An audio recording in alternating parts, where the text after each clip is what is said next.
Hi everyone.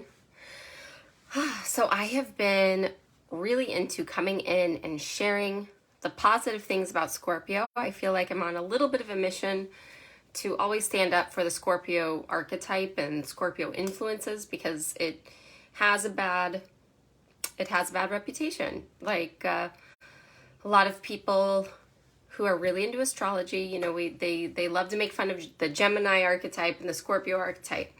But in general, these are the archetypes that are known for listening very well, understanding very well, so they can also be manipulative. Now, it doesn't make it, it makes it like, so Scorpio is a powerful archetypal influence, and it doesn't matter what you have in your chart. When we're in the season of Scorpio, we can start working with this energy like a teacher, like a mentor, and we can, and it's teaching us something. It's teaching us to sit with darker aspects of ourselves, to be more loving and self-accepting of things that we have been shoving in the closet.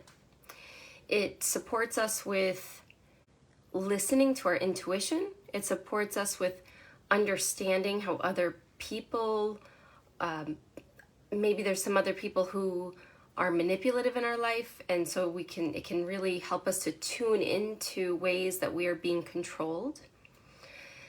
And so sometimes it can also, like, we can become more aware of how we might be controlling other people, how we might be using story or listening to someone's story and using it in ways that aren't in complete alignment with love and light and everything. Which is, I want to say it really neutrally, like it's having these awarenesses sometimes when we're participating in something that's not beautiful. It's beautiful to say, wow, I haven't been 100% cool in this situation, but I'm ready and willing to make it better. So I want to talk to you about one of the shadow archetypes that is like a Scorpio essence, and that is the vampire archetype.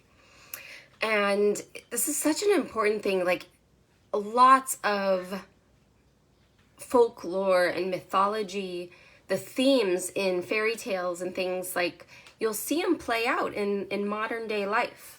And there's so much wisdom in the mythology of it, and we can really look into that, like the damsel in distress and the knight in shining armor who's coming to save her.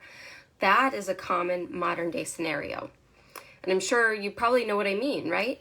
So let's look at the vampire archetype in the modern day. So when I say vampire archetype, what are the first things that come to your mind? And you can just start typing in the chat below. I would love to hear, what are the first things that come to your mind when I say vampire?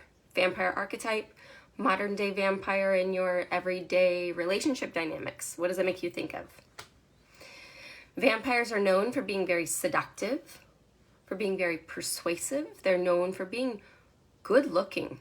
They're known for being like manipulative, but selfishly manipulative. Hi, David, how are you? I'm talking about modern day vampires. And so, like, if you were to think about the modern day, how a modern day vampire might interact with us, for me, in my personal experience, it's like they will ask very specifically about coming into your home or coming into a personal space of yours. And it's interesting if we like take the mythology and bring it into a modern day context. I mean, you might think about a person in your past who was selfishly manipulating in your life. And you might think about the first time you invited them into your home, or the first time they came into your life in a weird way, or like if it wasn't just your home, maybe it was like your workplace. How if you were to think about the dynamics of how they came into your personal space and the conversation that came up, and how was that for you? Because for me, I can think of a few people in the recent last few years where it was really strange. It was a really strange dynamic of how I kind of gave into a form of manipulation. Let's see, I have some notes. So, so what else is like vampire symbolism? Like we kind of think about the mind control and shape shifting. So that's like manipulative, like someone listening to us for manipulative ways to pull. Let's see. Repelled. Okay, so repelled by garlic and running water, which is interesting. Like, what would that mean if we were to take the symbolism of a vampire in a storybook being repelled by garlic and running water, which later, like the Christian church, took it to a crucifix and holy water. But what would that look like today, or what would be the metaphor? What would be the meaning to that metaphor? And I think of it as garlic is a blood purifier. Garlic cleans the blood. And running water is a purifier as well, obviously, you know?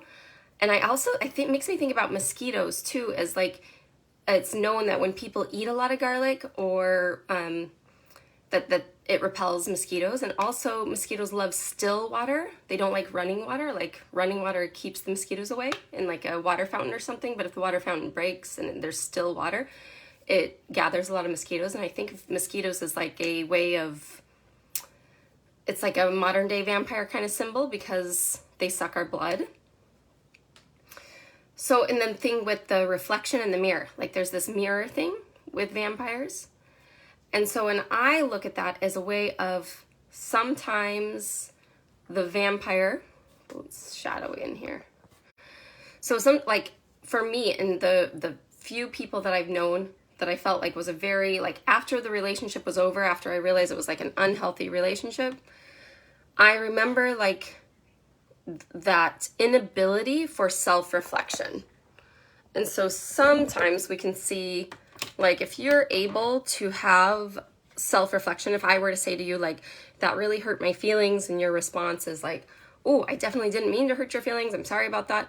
But with a vampire archetype in a person, it is the inability to self-reflect, like, and it's all deflective. It's like, this actually really hurt my feelings. I'm talking to you about it because I would like to reconcile and make things better.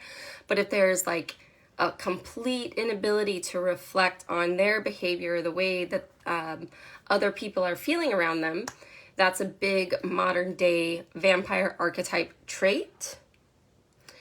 Let's see. So, and here's an exercise too. So if you were to share like a heart story with someone, if you were to share something that's like really on your heart, if you could share something with me, what might it be? And if you saw me, I'm going to kind of morph into like a vampire archetype. But if you saw me like,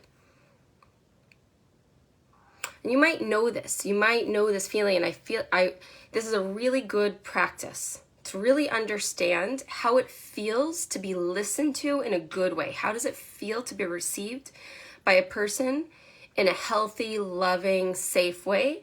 And how does it feel to be received or to feel unsafe while you're telling a personal story?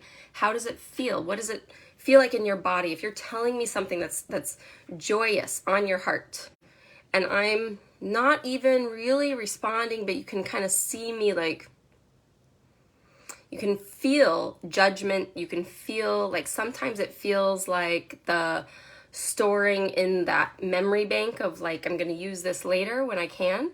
That's big time vampire archetypal stuff. And so if there's one, and this is super available for us right now under Scorpio season, is to feel how does it feel in your body and in your energy field for someone to be listening maliciously. And let's see. And how does it and how does it feel to be like, to even realize later that maybe there was an overshare and someone was manipulating or twisting the story to speak about you and have you represented in a way that wasn't nice for you. So this is my invitation for you. David, thank you for being here. I hope you're well. I love you. And this is just my just kind of tune into this, and I would love to hear anything that comes up for you as you listen to this, or as you kind of work with it later.